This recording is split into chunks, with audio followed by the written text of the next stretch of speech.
Welcome to Francis Quilts, the site dedicated to the wonderful art of quilting, with a few other fun things thrown in as well. If you like what you see here, be sure to give it a thumbs up and subscribe so that you can be notified of future videos. Hey guys, welcome back to Francis Quilts. Today is a play day in the FQ studio, as I call it. I have just had some fun time this past week thinking about a new project and trying something completely different, which, as I wrote in a blog post, is very scary for me. I'm scared to get up here and try something that is not my normal thing to do. I have already written one post about this, which I'll give you the link in the show description below. But basically, I'm wanting to do a quilt based on or inspired by a painting by the Colombian painter Botero. He does things that are very round, and all of his people are fat, and all of his fruit are fat, and his bugs that he puts are fat. Everything is just really roly-poly, and I love his work. Anyway, this is my inspiration, and I have wanted to just try some new techniques and some different things. This time I've kind of done some stuff that may not matter in the long run, but it's been kind of fun to play with. I started with a dyed cheesecloth.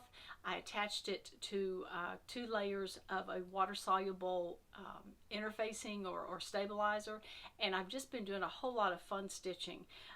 You can see from this video, you can stitch fast when you're doing this. I ended up putting up my machine up to 100% and just putting the pedal down and just stitching as fast as I could, and it was a lot of fun just to add some thread lines to that cheesecloth.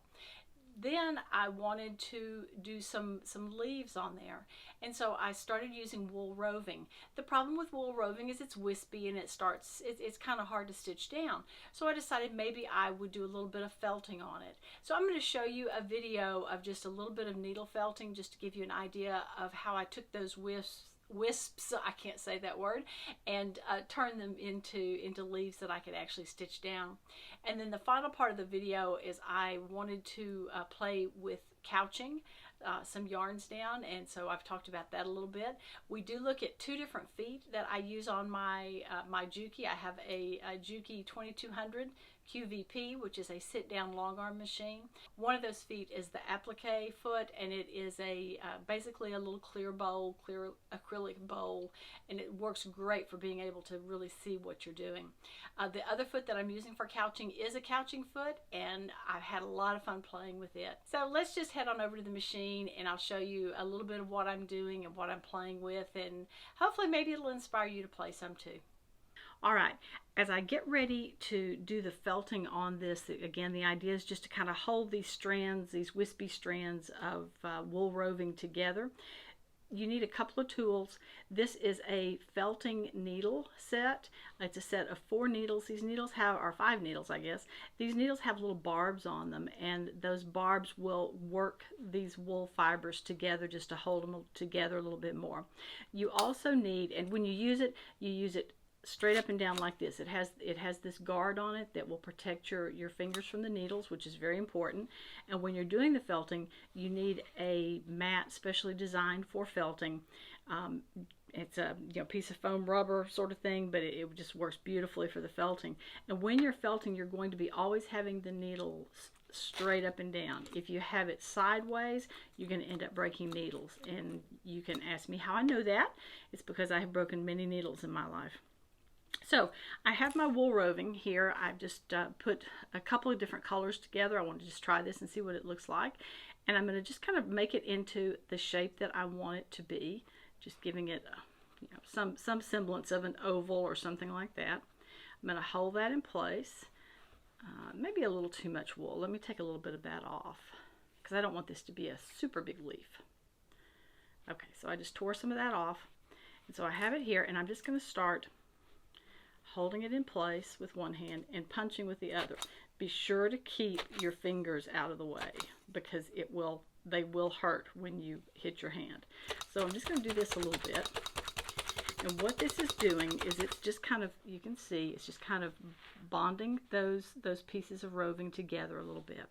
Now, because that's not the shape I want it to be, I think I'm gonna make this kind of the point of the leaf up here. So I'm gonna just kind of come in and tuck and punch, tuck and punch. Like that around until I get maybe more the shape that I want, and I'm going to just felt it to death. Same thing, I'm going to come in here and bring it over and tuck it a little bit more here. I can scrape it up a little bit on that edge and tuck it some more there.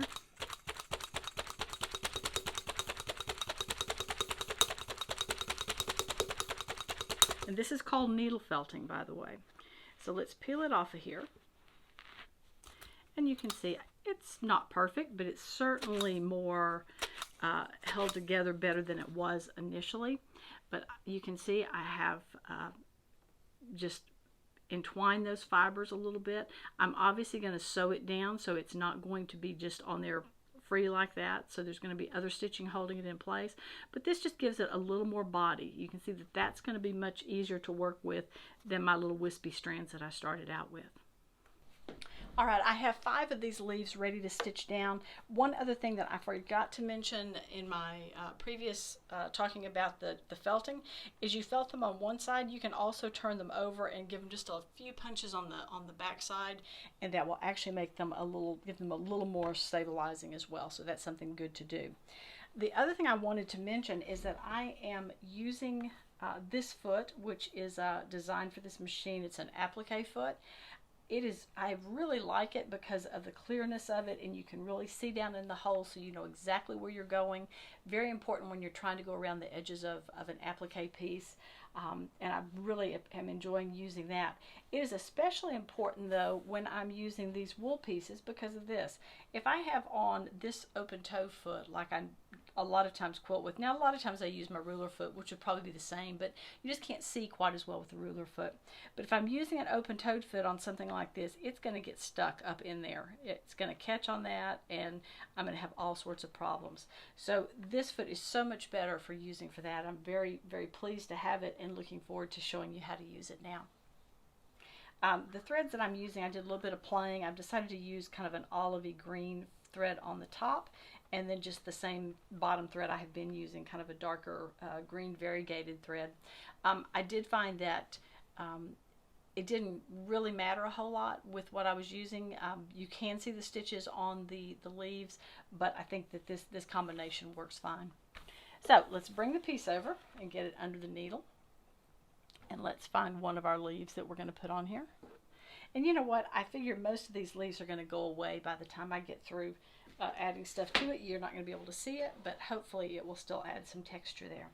So let's come up here and put a leaf in. I'm just going to set it wherever I want it to be. I'm going to come under here and bring my needle down and back up again. Holding that piece in place this time.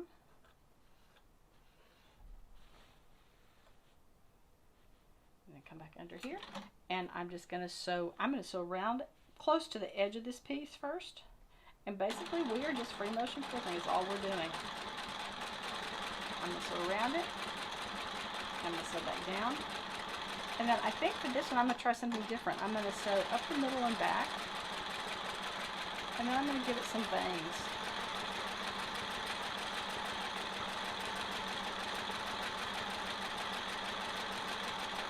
If I feel like I need to go around it again, I will, just to try to attach any of those little wispies that are left.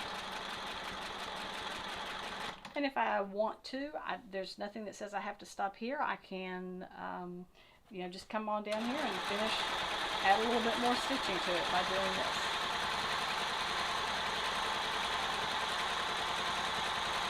And I think that leaf looks just fine for what I'm doing. I'm pleased with how it looks. Again, all of this stuff may be covered up with something else, but I just want to add as many layers and as many textures as I can. And just, like I said, we're just playing to see what happens. So let's find something else to play with. Now I have this yarn, twisted yarn, that I'm thinking about using for some of the stems and adding some of the texture with that as well. Now I know I could do this, I could couch this on using my other sewing machine, but I really want to try this, try my Juki sit-down machine and see if I can do it. This machine has a special foot that you can order that is a couching foot, and it looks something like this. You can see a small hole in the center there.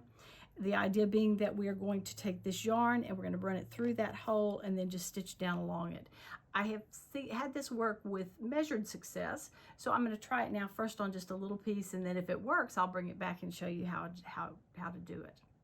One of the problems that you have with this foot is that you're trying to get something that is this big into that little teeny tiny hole. So the method that I've developed is this. I take a piece of thread and just make a loop and have it take the open ends here, and I'm going to run them down through that hole and out the other side so that I can get a hold of it. So now I have a hold of that loop, and then I can take my piece of yarn and hook it in there. It's better if you give it a little more room. I used to try to do it right at the end and that did not work. But now I can just hold this like this and pull it down through there. Even though this yarn that I'm using is fairly thick, it actually pulls well and goes in there very easily. But that's just my little tip, my little hint that I have. Okay, I tried this on a test piece. It looks magnificent, so let's just go ahead and sew it on this piece. Remember, I'm going to have this piece cut off at some point and add it onto another piece of fabric. So I'm just going to move this way up here and start up at the top, my needle down here, and I'm just going to stitch this down. Now, I think that as I stitch starting off, I probably need to do a little bit of back and forth motion just to hold it in place. There's going to be other things on top of it, so that may not be necessary, but at this stage I have no idea what's going to be where. So I'm just going to make a few stitches back and forth, just kind of hold it in place. Once you move, you can't go very far back because of it being attached in the in that little hole, but you can do just one or two little stitches. So let's go.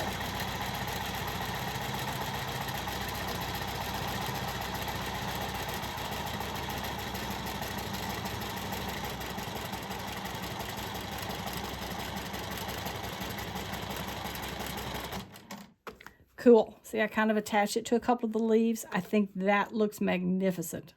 All right, let's move it over and do another.